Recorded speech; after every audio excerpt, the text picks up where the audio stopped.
Bonjour à tous et bienvenue dans ce nouveau numéro du 7-8 Culture. Aujourd'hui, nous sommes au théâtre Alexandre Dumas à Saint-Germain-en-Laye. Voici le sommaire.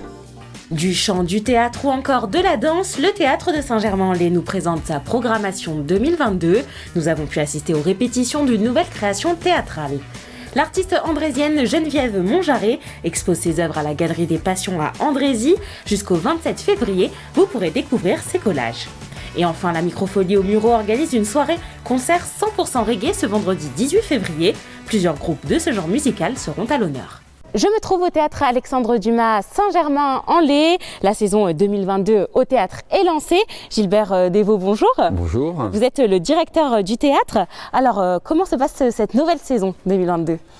Elle se passe plutôt bien vu les circonstances, vu les conditions sanitaires qu'on connaît. On ne retrouve pas tout à fait le niveau d'avant la pandémie, mais c'est vrai que le redémarrage se fait plutôt bien et on sent que le public est très heureux de revenir dans cette très belle salle du théâtre Alexandre Dumas et où globalement on arrive à être quasiment plein à chaque représentation.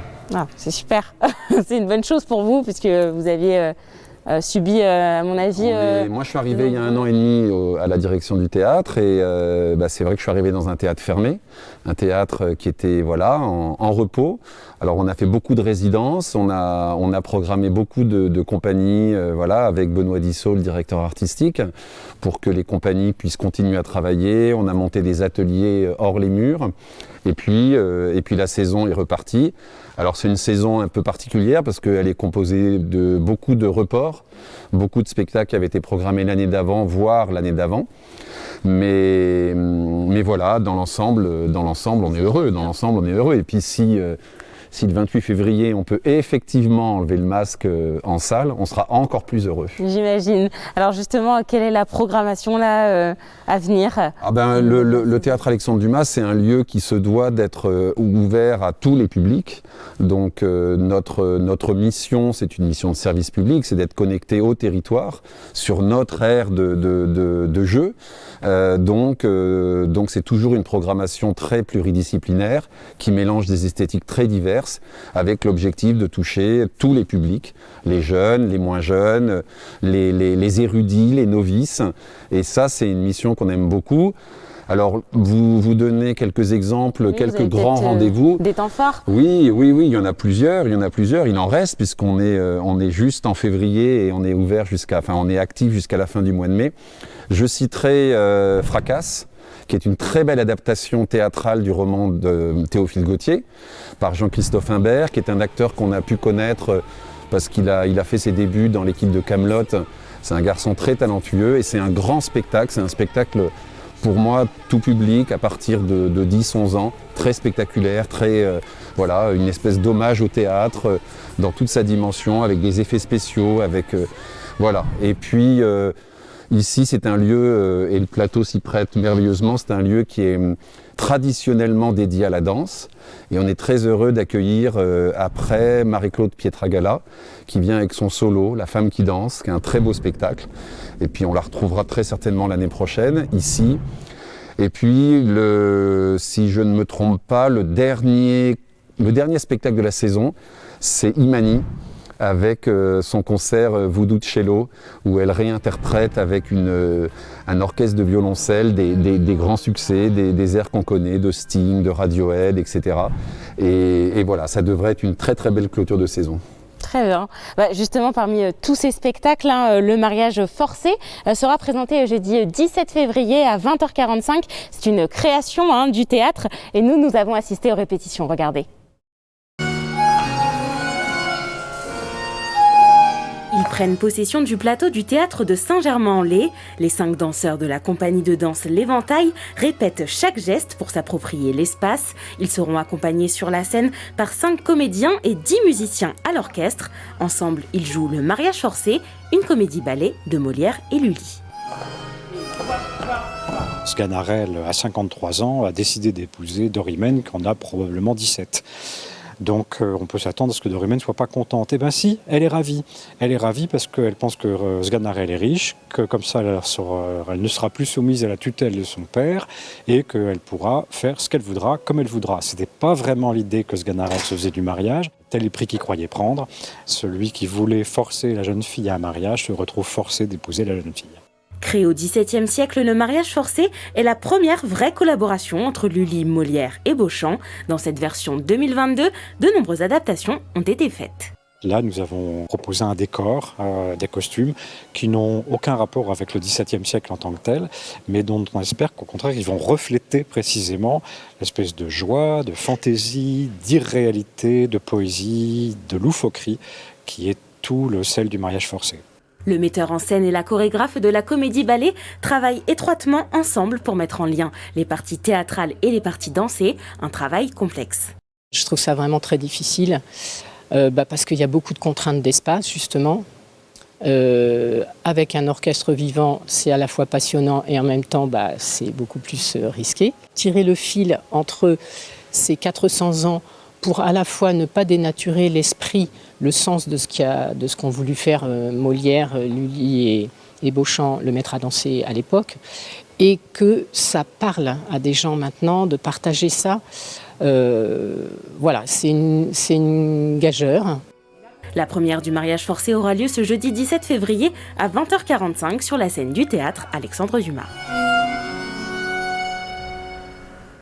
Alors Gilbert Devaux, on vient de voir le reportage, c'était important pour vous d'imaginer une création autour de l'année Molière?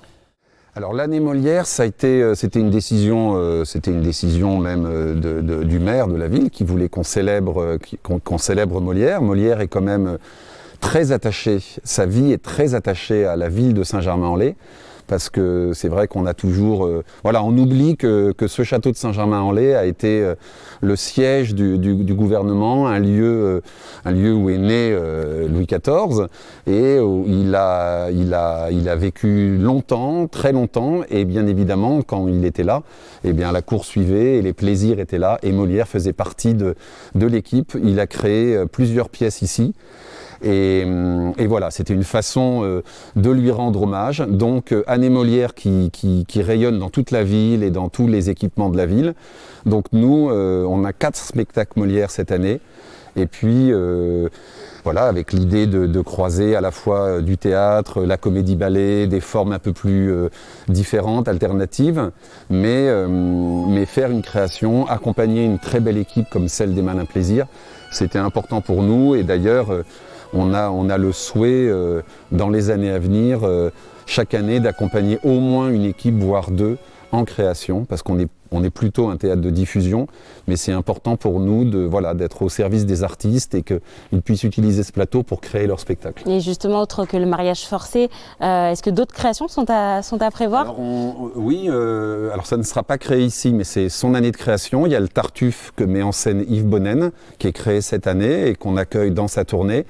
Et puis, alors un peu plus tôt dans la saison, c'est déjà passé, il y a eu le Georges Dandin de Michel Faux, qui est un spectacle qui avait été créé avant le Covid, arrêté, etc., qui est un spectacle des Bouffes du Nord, extraordinaire, une autre comédie-ballet, remarquable. Et puis on terminera la saison avec une forme un peu plus alternative, qui est une version pour un seul comédien du Don Juan, qui sera joué Saltati, et qui est là aussi un projet qu'on destine particulièrement aux jeunes, collégiens, lycéens. Et il y aura 4 représentations Saltati, dont des représentations vraiment réservées aux scolaires. Ok, très bien, c'est noté. Les rendez-vous sont pris. Merci à vous, Gilbert Devaux, d'avoir été notre invité. On part à Andrézy maintenant. L'artiste Geneviève Monjarret expose ses œuvres à la Galerie des Passions jusqu'au 27 février. Elle y présente collage, encre et pastel. Regardez. La création de Geneviève Monjarret, artiste andrézienne, c'est 12 collages fantaisistes et singuliers présentés dans la Galerie des Passions d'Andrézy.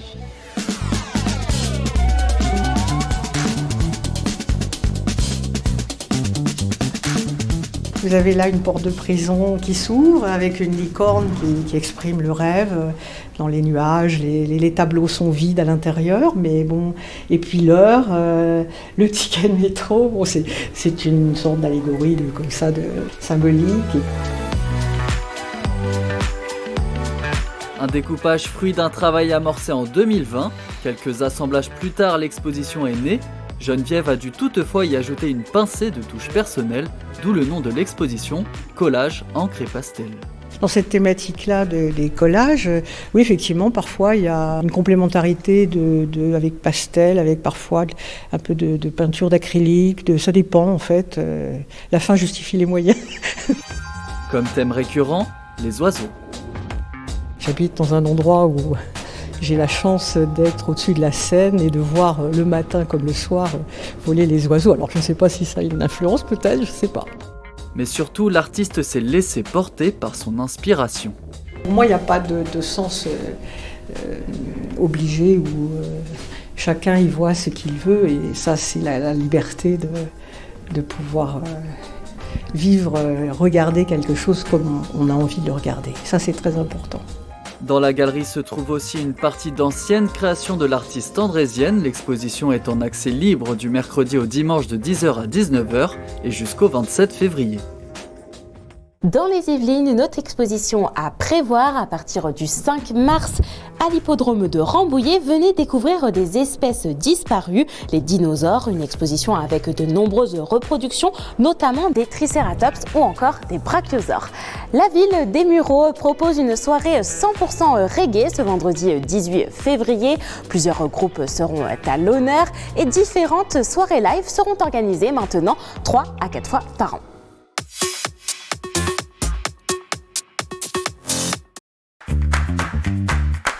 C'est la ville, en lien avec la Villette, qui a fait l'acquisition d'une microfolie. Vous avez un musée numérique, vous avez un Fab Lab et ce qu'on appelle le café microfolie. Donc, au sein de cette microfolie, nous aurons donc les concerts à la médiathèque, d'où Microfolie Live. Le 18 février, on commence, c'est une nouvelle pour nous, donc avec 3 groupes, comme je vous disais, de reggae. Donc, c'est tous les styles et toutes les tendances reggae. On a Bangkok Family et à partir de 20h.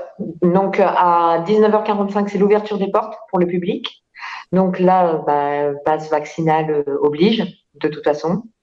Et là, les groupes s'installent. On a la première partie. Il y a en plus une pause. Il y aura un petit entracte. Parce qu'il y a le café microfolie, justement, et ça, on a un vrai temps buvette. Et en même temps, on a tous les musiciens, le public. Il y a un échange qui pourra se faire sur ce temps buvette. Et après, on continue et on va dire entre 23h et 23h30, fin du concert. La prochaine session, le 6 mai, ce sera variété, ce sera assez éclectique. Ce sera un big band qui fait... je ne sais pas si vous avez entendu parler de ça dans certaines émissions comme Taratata et tout ça, les musiciens qui sont derrière. C'est des gens qui jouent énormément de répertoire assez large dans tous les styles. Donc ça va être un style comme ça. Et c'est la fin de ce 7-8 Culture. Merci de nous avoir suivis. Rendez-vous la semaine prochaine dans un autre lieu culturel yvelinois. Bonne soirée sur TV78.